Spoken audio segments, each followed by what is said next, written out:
Welcome to Currently, a weekly news roundup featuring conversations about some of the top local stories from the past 7 days from the journalists who are covering them. I'm your host, Christal Frost. Now, I have to say something right at the top of the show because I know I look a lot like Farrah Fawcett right now.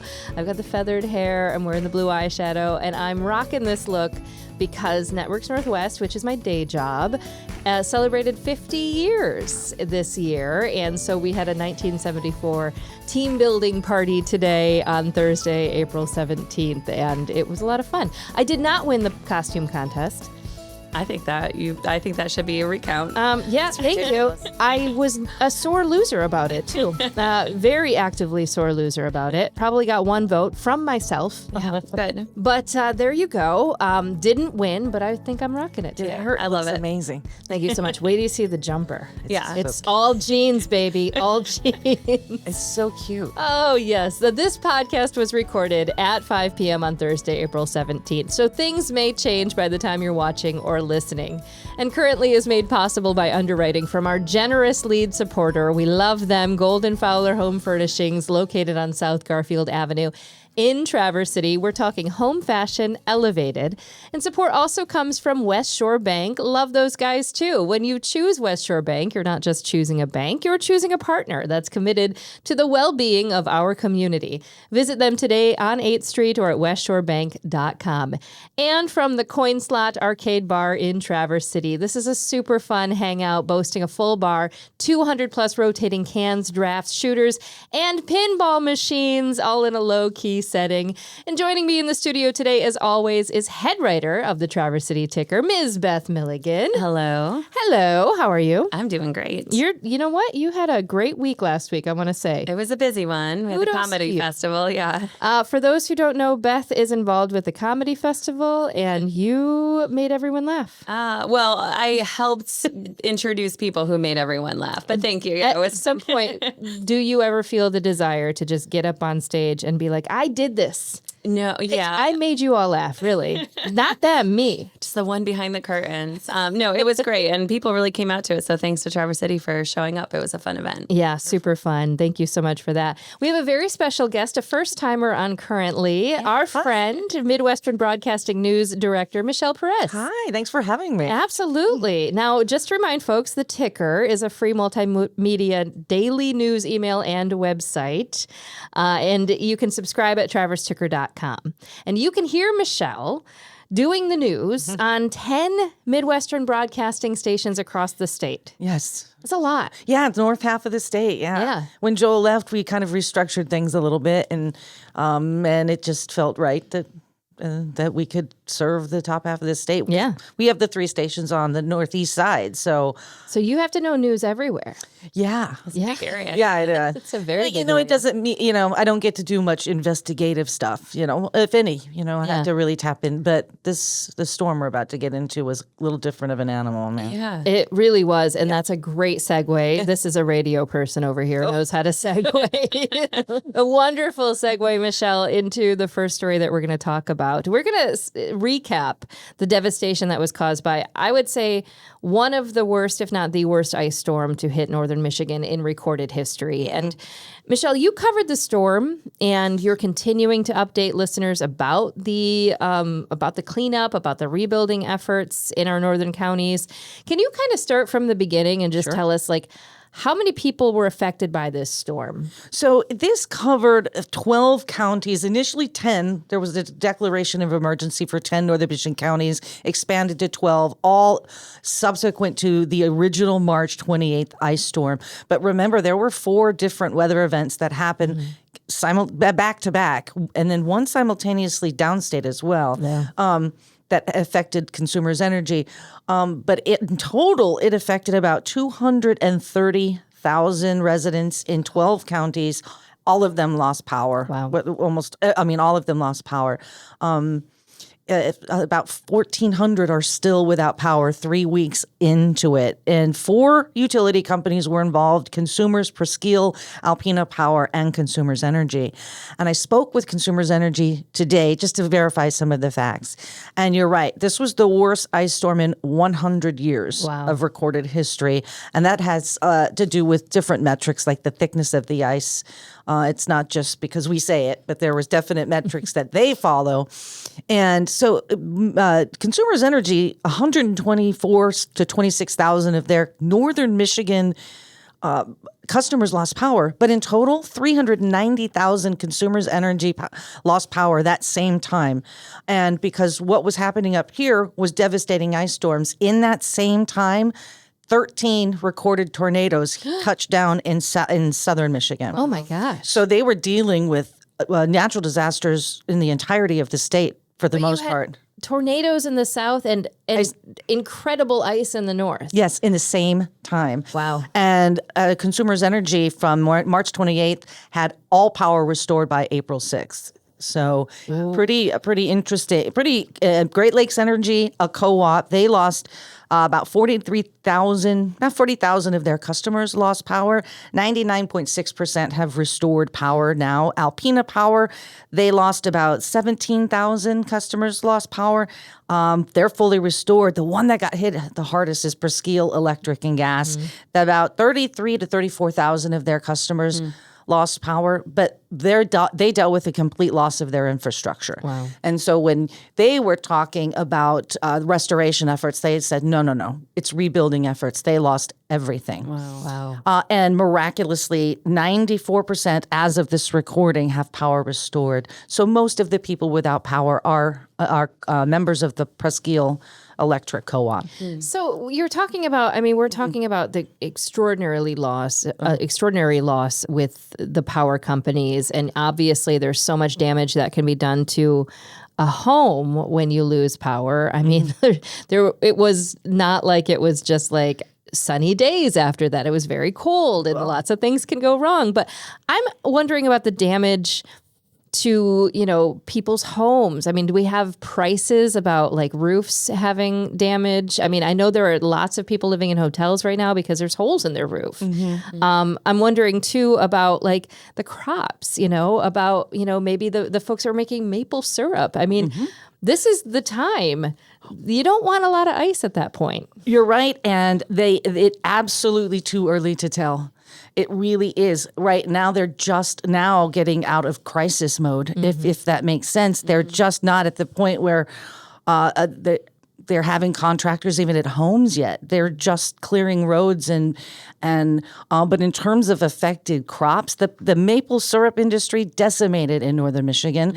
The Maple Syrup Association, they estimate that we lost 160,000 taps. Wow.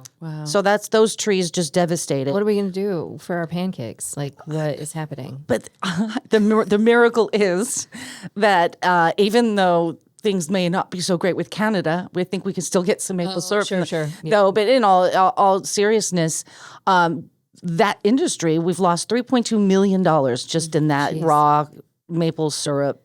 Because of one weekend storm, really, right? Right. And how much, it's really so vast that this could be a 3-part series of what happened. And I've been covering northern Michigan for 20 years now. And I hate to be that person that keeps saying it, but I've never seen it. I've never seen anything like this. Yeah. And such devastation for such a sustained amount of time. Right.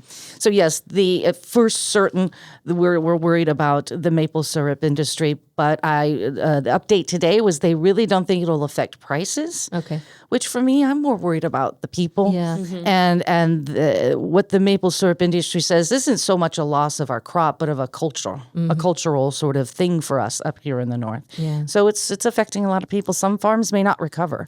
And this is something I feel like we've seen in farming a lot, which is like as a consumer, it's easy in a given year if there's a crop failure, because we've seen them with cherries or different years. There's a rough, a pesticide pesticide or something will come out or a pest and we'll just have a bad crop that year.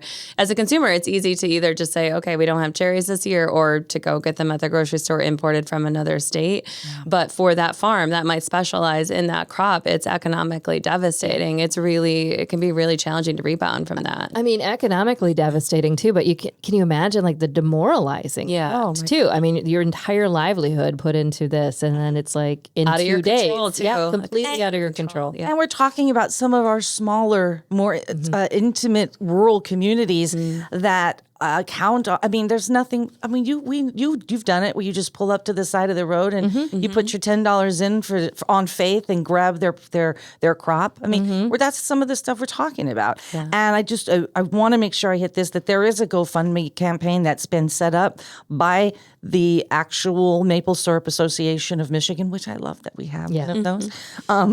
So you can just find that. You can Google GoFundMe, and it's up to about $13,000 as of my last checking this afternoon. And Dave Noonan, who runs the association, is also the one who set up this GoFundMe account. So this money is going to go directly to the hardest hit farmers. Right. So just if you have, because we don't know when even state and federal funding will be coming through, and we'll get to that whenever you're ready. But, I told you, it's a lot. But yes, the maple syrup industry was hit hard.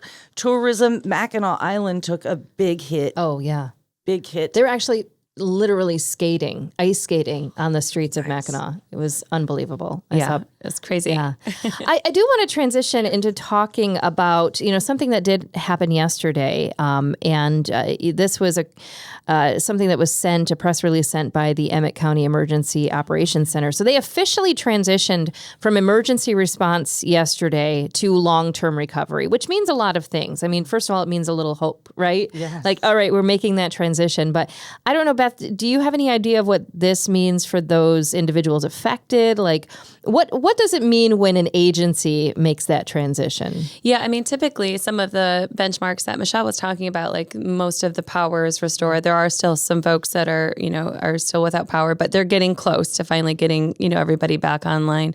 So once you basically have everyone out of immediate harm, they have restored infrastructure or power, their homes are running, then you really are shifting into what is going to be the long-term recovery. So that's going to look like things like debris cleanup. In Emmett County, for example, they have debris cleanup sites that are designated at no cost to the residents to be able to come and drop things off. Sometimes they're waiving fees for certain things, to try to make it a little easier for folks. Like there's curbside pickup in some areas for storm debris, waiving permit fees for storm-related repairs to help ease the financial burden on consumers, things like that. The one thing I want to let folks know is that this is a dangerous time for a lot of reasons that we've been talking about. But right now in northern Michigan, we're experiencing a dry spell. We may have some rain coming over the weekend that will help with that. But a lot of folks, when they're doing this debris cleanup, even normally you think of you're normally cleaning up your yard in the spring, you're getting those down branches and sticks and stuff. Well, there's a lot in many people's yards now, especially those who are near like state forest. Doing those big burn piles in your yard to get rid of debris is high risk for wildfires. And those are the same folks who are helping with the storm recovery. Right. So if they have to get diverted to fighting fires, that's pulling those resources and making it harder to clean them after the storm. So they have, issued some guidelines asking to please pay attention to where, burn permits are in your county. If it's really dry out, try to tamp that down and wait until maybe it's a little bit of a wet condition to do that. Yeah, I mean, that's always great to check your fire danger and make sure you're getting your burn permits, period, right? But especially when first responders are spread thin already. So thin, yeah. And I read today, in addition to the local debris drop-off sites, the DNR has opened 17 debris drop-off sites, and they've got a whole storm recovery portion of their website they've set up. It's michigan.gov/DNR/storm recovery. This whole dashboard. You can find so many resources there. But if you're not in, maybe you'll find something closer to you. But there's 17 that the state has designated to. That's great. Yeah. let's talk for a second about the state. There's a recent House Bill 4328, and that's a request for state emergency funds, and our request for FEMA funds. Is that right? So can you explain that a little bit, Michelle? Who is eligible for the outage credits? How does it work? Okay, so there's a legislation that's been presented, House Bill 4328, which is formally requesting $75 million from the state, specifically for recovery, reimbursement, everything that goes along with a natural disaster. Rebuilding. And part of that 75 is asking an additional 225 of FEMA funds, which is a little more nuanced than just asking for state funds. You have to have money that you can't just ask and not have. Yeah, you have to have some sort of match. So now we have to just wait to see what happens there. We have made the formal request. Governor Whitmer has made the formal request with full support of our 1st District Congressman, Jack Bergman. All of the state representatives have thrown their weight behind this, obviously. So now what happens is we've made that formal request for FEMA funds. And now what happens is we begin the preliminary damage assessments. That starts next week. And it's pretty timely, so that they come in, people from the feds, from our state, from the local jurisdictions, and they just walk through the damaged areas and they make an assessment. Yeah. And then from there, we find out if we qualify for federal emergency funds. And so it could be before May, before we even have an answer. Wow. Right. And so, I mean, when knowing that, federal employees and state, folks are having to walk through and assess damage, maybe that is making it so people are going, let's not clean up anything yet, because, we want to make sure people know how devastating it was. Sure. And in truth, we only have so many resources right now. So it's the damage is really that vast. And as quickly as we have gotten power restored, the efforts to clean up, right? We're talking about millions of acres of forest. I mean, however, millions of acres of the state forest have been affected. The reason I hesitated there is the DNR has not officially given a number, and I don't want to do that. Yeah. There's been speculation, so that is a speculative number. The DNR has not given that number formally. And I think of just maybe another PSA for folks, because this is also a time of year a lot of folks are using state land, like they're foraging or hunting, or starting to go out and hike and stuff, that the DNR has also warned people that there's so many hanging limbs in the forest, and they're called widowmakers for a reason, that they can drop silently. You might not even hear them, and they can be very damaging or fatal when they fall on someone. So if you are out in state lands in any of these areas that were impacted by the storm, just be very cognizant of your surrounding and environment when you're out there, because there are a lot of these dangling limbs out there. Wow. Yeah. In fact, when I just read as well, if you're a turkey hunter in these regions, it's affecting the turkey hunt. So because of this, and they have not, although some of the trails in affected areas are closed, they're not banning the turkey hunt, but they're issuing that exact. So if you're a turkey hunter, please be careful. Yeah. I mean, at what cost? Right. At what cost? Before we wrap up on the storm coverage, I do want to know if you've heard from other counties and the counties that have been affected, and how well their emergency preparations, how they manage that, and they have emergency preparedness in place for for a reason, for things like this. How did it go? Is there anything that they learned? And are other counties taking note of this? I think that they should. I mean, having been there from day one, immediately the lines of communication were open, and they have reciprocal relationships like the utility companies do. Immediately, I was getting press releases from all of the emergency management, from Montmorency, from all the affected counties. The communication was superb. Yeah. I was so pleasantly surprised. They do a lot of disaster preparedness. Yeah. They do a lot of training for a reason. So when this happens, I'm sure in the final analysis, they'll reevaluate it and say, we could have done this different. Right. But I would have to say, for the job that they had, it was an incredible task, and I couldn't be more impressed with the communities as well. Everybody's, as people generally do, they really came together. And I just know from my personal experience, they just all put their head down and got to work. And I didn't find there was any griping or it was just go time. it was go time. Yeah. And I really have not. I've yet to hear complaints. Right. Of course, some people are not happy they still don't have. Yeah, well, of course. But by and large, Understandable. everybody just is so appreciative of the linemen, of the emergency crews. Yeah. And, really, we are lucky. And Beth, I know you work a lot with Grand Traverse County. Yeah. Grand Traverse County has their own emergency preparedness plan. They have an emergency, just a management department, people who are looking at this stuff all the time and then making sure that if it ever happens in their county, it's, they're ready. Yeah. And I think, obviously we had a recent episode with Ellie Katz from IPR. And if folks want to go back and listen to it, if they hadn't heard it yet, she kind of gets into the science of why the storm might have happened and what might be coming in the future. But, I do think it's interesting in Grand Traverse County, which wasn't affected by this particular ice storm, but at the city commission this week, the commissioners in their final comments acknowledged their neighbors to the north and east and said that they were thinking about them.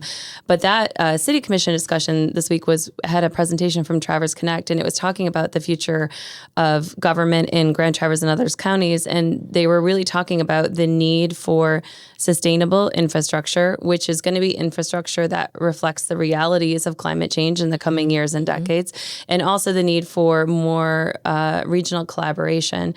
So partners having better communication with each other, working together quickly, certainly in responsiveness to emergency situations is going to be really important. So it was interesting that wasn't addressed about the ice storm, but it did reflect, I think, a reality that the ice storm brought up, which is that if you can be collaborative, you can respond more quickly and more efficiently to emergencies like this. And if you can plan for the future with sustainable infrastructure, you can maybe reduce those impacts in the future. Yeah, perfect. And I did want to, there were outage credits. I wanted to let people know really quick just what that means. And so 3 weeks out, then like I said, several are still without power. Now, if you are eligible for an outage credit, Consumers Energy and Alpena Power, you are eligible for an outage credit if your outage is extended beyond a 96-hour threshold.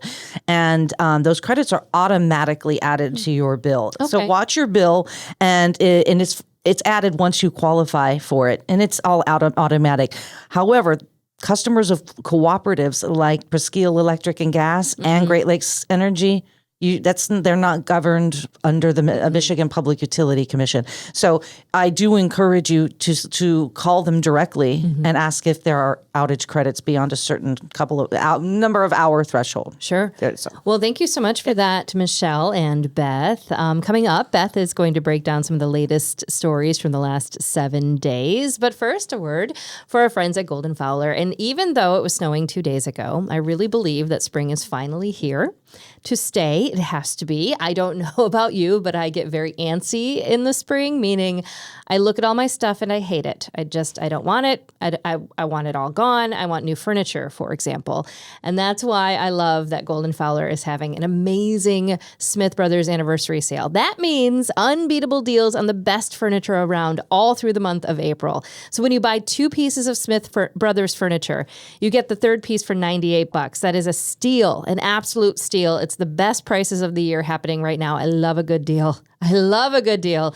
You have to go over to Golden-Fowler Home Furnishings. Stop hating all your furniture. Just get rid of it. Let it go. Replace it with Smith Brothers furniture at Golden-Fowler Home Furnishings. I hate my furniture right now. I'm going there right away just so I can be like, yes. No, I mean, it is true. Like, don't you feel like that in the spring, right? Yes. I feel I'm more like outdoor focused. Yeah. But I understand the restlessness. I get it. You just said something that you don't have to hate your furniture. No, you don't. Not at Golden-Fowler. No one has to live like that. I am that person. That'd be like 20 years in. I'm like, why? Why did I do you this? Still have this? I do that with I do that with my husband's stuff. I'll look at his stuff and I'll be like, why? Whatever possessed you to get the entire collections of, like the California raisins? Why do you own this? The T-shirts. It's the T-shirts. I stand behind that one. You do stand behind that. California raisins are cool. Oh my gosh. Well, we are moving on to talk about some really, really great stories, Beth, that you covered this week. We're going to start with one of my favorite topics is like the renaissance of the Cherryland Center. Yeah. Remember like, I don't know, a few years ago when you would drive by the Cherryland Center and you'd be like, what happened there? Yeah. It felt like something really bad happened. It was like, even in the sunniest day ever, it was gray and raining over it. It was like the weirdest thing. Yeah. This vortex of craziness. So true. And then these community, organizations and businesses started moving in. Things started to happen. And now, like, there's some big changes on the way, including High Tops. Yes. Which is part sports bar and like part Nsa club. Yes, exactly. How you described it. That's perfect. No, this has been, it's been fun as a reporter to cover the trajectory of the Cherryland Center for the reasons you said. When I was a little kid, my mom worked in one of those kiosks in the Cherryland Center. So I just spent all day like running around the mall. So I remember Little Mall Street ice cream and Kmart and all those, the fountain. I worked at Sears, at Sears Portrait Studio for a number of years. I mean, remember when other people had to take pictures of you? Yeah. Like I Way worked back there. in the day. Yes. That is old. So back then, I mean, in the 80s, it was like everybody was there. And it was like such a great place. And then obviously it went through the decline that many malls went through across the country. And, it has had this sort of depression period, but it's coming back. And so the last couple of years, we've seen the opening of several things at the Cherryland Center. We've seen the Traverse City Curling Club was kind of the first major player that really invested money into that place. Then we had the Traverse City Philharmonic open up. Now we have Two Brothers Dog Park Cafe and Tap House, which is going into part of the Yonkers building. The K1 Speed go-kart course has opened there. Our story that we ran this past week was about High Tops, you mentioned, which is a new nightclub, sports bar, and restaurant. This has had a few proposed locations. It was originally going to go into the Grand Traverse Mall. Okay. And then it moved where Jonathan B. Pub was, and then it decided to move to Cherryland Center. It was going to go in the former Sears building. When they went before the Planning Commission in Garfield Township, they got a lot of pushback from the planning commissioners who are concerned about the orientation of the Sears building. That one is primarily focused towards the rear entrance, and that rear entrance is very close to some adjacent neighbors. So there was a lot of concern that like headlights and people coming in and out of the building and loud like club music was going to be very disruptive to the neighbors on that side. So this High Tops is now proposed to go into the rest of the Yonkers building that's not being used by the Dog Park Cafe and Tap House. And that part of the building is mostly oriented towards the front parking lot of the Cherryland Center. So we're getting away from some of the residences now more into that kind of commercial heart of the property.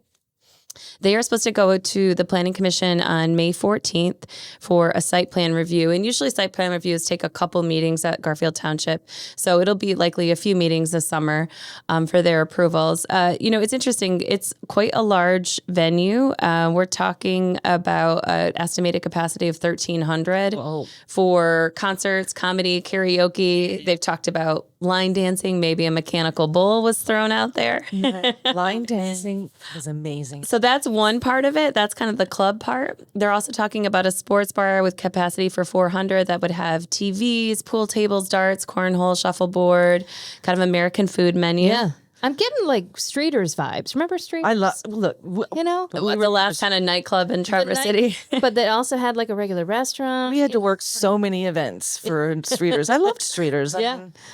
So it's kind of the same. I think, and I know what you mean in that at the end, Streeters or Ground Zero or the Terminal, it had a couple different names at the end, had a lot of different themes going on in the building. And I think there's a little bit of a similar description there because there's also a description in addition to the sports bar and the club of like a lounge area that would have more of like a fireplace, piano type music, a little bit more chill. Wow. So you could kind of maybe go from experience bowl to like just hanging out at a piano. Maybe you get thrown off the bowl. You need to recuperate for a little bit. Just you Scott's go on the listen to rocks. some jazz music. I mean, I'm in. I think this sounds amazing. Well, the Streeters was amazing because you got some really big name acts in a very sort of intimate setting. Yeah. So maybe we'll be able to have that again. I mean, 1,300 is a very large capacity. That is like, almost twice the size of the Opera House downtown, to give you an example. So that could potentially be a draw for some headliners. It certainly has the capacity that could accommodate that. There is going to be some discussion, I think, about some sound dampening walls and ceiling because there will still be some sound, coming out of that facility. But that's common. Traverse City Philharmonic, when they went in, they also did a lot of soundproofing. They're going to be right next door to the Dog Park Cafe. Right. They don't have any worries about the dogs barking or anything in their concerts. They have soundproofed their building. So I think everyone, even though they're close together, have white box their, spaces pretty well to what they need. And I think what is also interesting is this discussion about the Cherryland Center becoming a redevelopment area. And for folks who don't know what that is, typically a community gets a certain quota of liquor licenses that it's allowed to have. But if you have a redevelopment area, which is basically a specific economic zone where you say, okay, we want to encourage more investment here. Right. So we're going to make a special number of liquor licenses available just in this area because we want to encourage maybe new restaurants or growth to happen there. So we have this in Traverse City already. The DDA, the Downtown Development Authority, the Traverse City Downtown area is a redevelopment area. Many of the newer restaurants that you would know downtown, like Mama Lou's or whatever, they have these types of special liquor licenses and that are above and beyond the city's quota. And so does the Village at Grand Traverse Common. So, your Left Foots and all the, places that are over there, Earth and Nails, a lot of those places are able to get these kind of special liquor licenses. So the Cherryland Center is going to try to get this designation. Garfield Township trustees talked about this. They're going to be formally approving a resolution potentially by the end of May. One of the qualifications that you have to do this is you have to invest at least $1 million per 1,000 people in your municipality. So in Garfield Township, that would be over $19 million. Wow. Yeah. This speaks to how much the Cherryland Center has come back from the grave, that they think they have easily blown past that investment level in the last 3 years. I absolutely see it. Yeah. And I think if you think about all the organizations, I mean, I know the Curling Center alone was probably 7 or 8 million. So you've got that. And if they're able to get that designation, that will allow more liquor licenses to come into the space. So, potentially, I know the Dog Park Cafe is interested in having beers and wine, that kind of thing. K1 Speed, the go-kart car, also wants to have a liquor license. That's common in other franchise locations. What I think was really interesting is the owner of K1 Speed came and talked at the meeting, Dr. Ulysses Walls, and he first said, first of all, I have kids and I opened this place because I wanted to have a place that didn't have drinking activities in Traverse City. And he's like, I have to admit that we're losing a lot of business because we don't have a liquor license because so many bachelorette parties, birthday parties. And he wanted to emphasize it's not about drinking and driving. Right. Usually people come to the go-karts and then they go to a party room and have a beer with some pizza or something afterwards. So I've used those carts, by the way. You have to be on it. Yeah. Like, it's not like Mario Kart in your pajamas. It is like literally like, whoa, and they're fast. And you got to wear a real helmet. I think it's funny. I just want to say that so many people in the comment section were talking about like being skeptical of giving a go-kart course a liquor license. And I just want to remind people that people get into real cars all the time. Again, like not after having a good pizza idea. bar or wine at dinner and driving. Exactly. Not that you should drink and drive, but I think we should probably be more worried about what's happening on the roads and a golf cart course. Yeah, very good. So good point. anyways, it's potential to come, more growth potentially to come to the Cherryland Center. I mean, it really is huge. And I wonder, I mean, we mentioned some of the recent redevelopment and particularly the Curling Club and the TC Philharmonic. But do you think this could be the tipping point? This one venue could be the tipping point in reviving the Cherryland Center? I mean, I think they are really all hopeful that it is. And there's a lot of collaboration over there. They sort of all feel this pride about bringing this property back. Yeah. And they sort of see it as a destination for family entertainment. I mean, you've got concerts, you've got curling, you've got go-karts, you can bring your dogs and hang out. Now you've got a sports bar and a restaurant. There's a lot of things to do there. There will still be some more space. There will still be more space in the Sears building to build out. Big Lots is gone now, so that's another thing. So I think there's more redevelopment potential as well as the potential to develop more of the outlot, the parking lot of the building, like we saw with Starbucks and some of the coffee shops going in. But yeah, I think they're really feeling like it's a tipping point. Yeah, it's exciting. Putting up a Wendy's over there. I mean, the confidence that investors must have. 3 different coffee companies right there on the corner. Yeah, it's a lot. They're all seeming to make They're making it. There's lines out. I mean, it's crazy. We say it every time we pass it. We call it coffee corner. But that's what I think. I'm like, there's got to be so much confidence in what's happening here for these companies to be investing when there's a coffee company right next to them. It's pretty insane. A couple of proposals, and I know because all the township supervisors, obviously, and the township officials listen to this show. And of course. really, really care about what I have to say.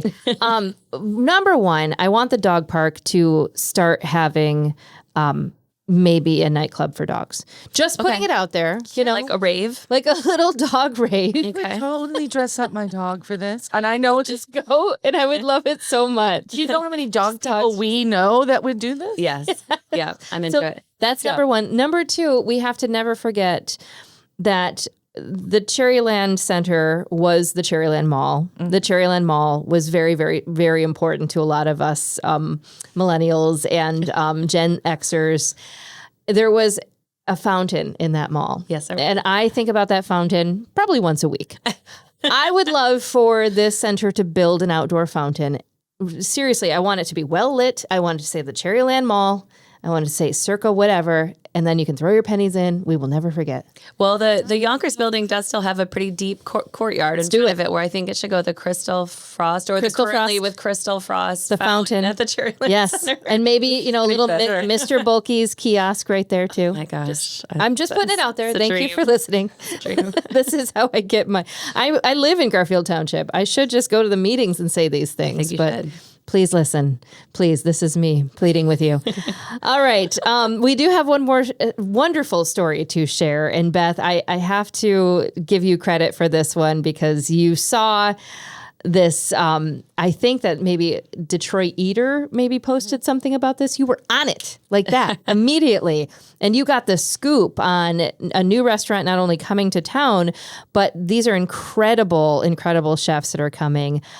Tell us about a Top Chef contestant. Actually, was she the top She chef? was a finalist. Finalist. She was a finalist. She was in the finale. And they're coming to Traverse City. They are. Yeah. I mean, I know we're wrapping up the show here, so I'll just do a quick recap and folks can read more online. It's today's story on Thursday in the ticker, and then it'll still be on the homepage tomorrow if you want to check it out on Friday when this episode comes out. But yes, Sarah Welch and her husband, Cameron Roca, a really well-known Detroit chefs. Sarah was on the finale of Top Chef in 2022, which is the Houston season.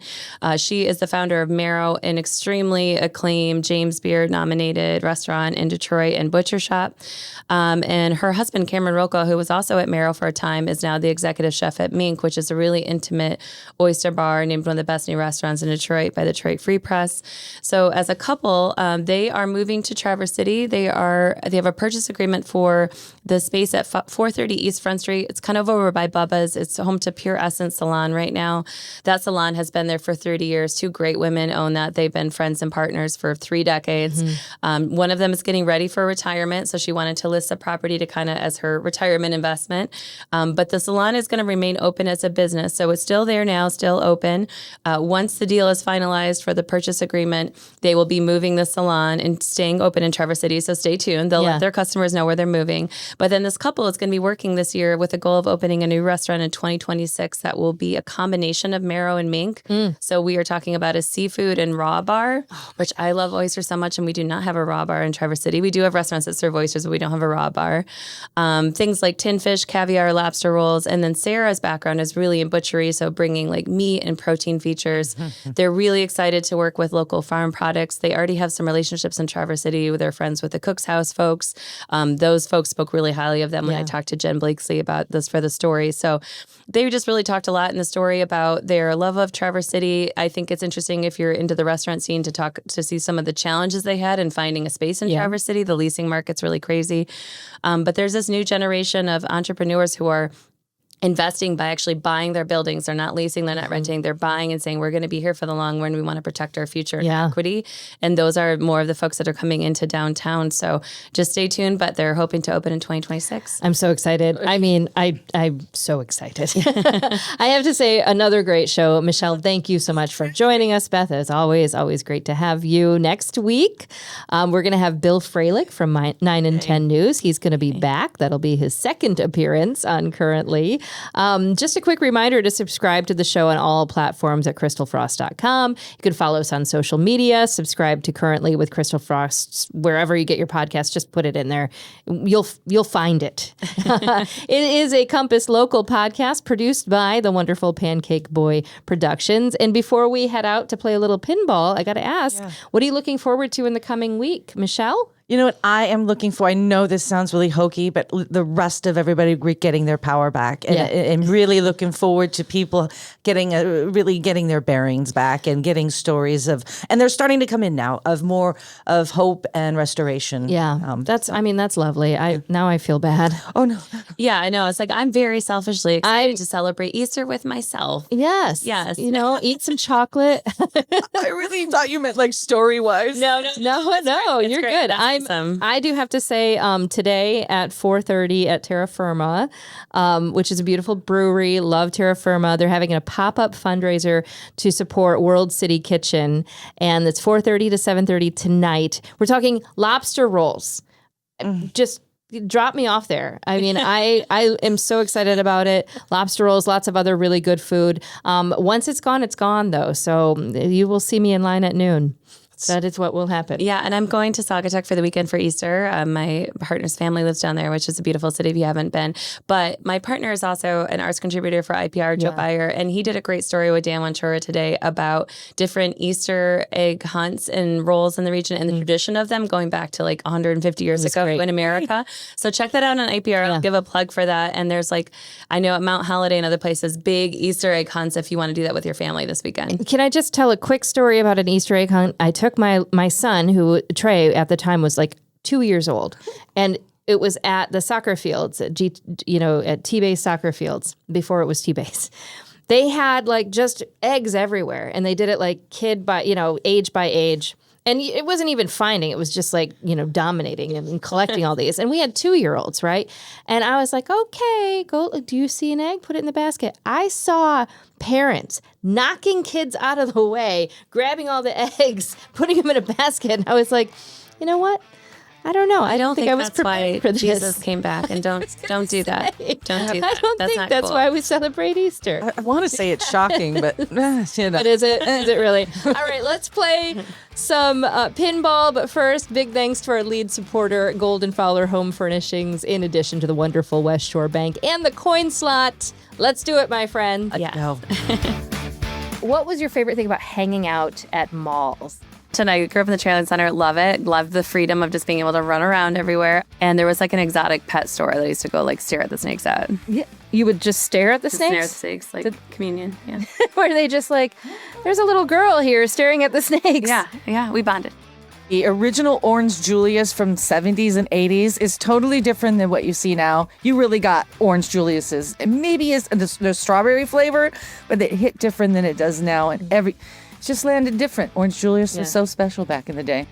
For me, I'm just going to say the freedom. It was literally parents, I don't know if they just didn't care about you, but they would just drop you off. You had no form of communication. There was no cell phone. It was just go walk around the mall and hang out for 5 hours while I go hang out and do something else. I mean, but that kind of freedom was amazing. If you're not letting your kids, no, I'm just kidding.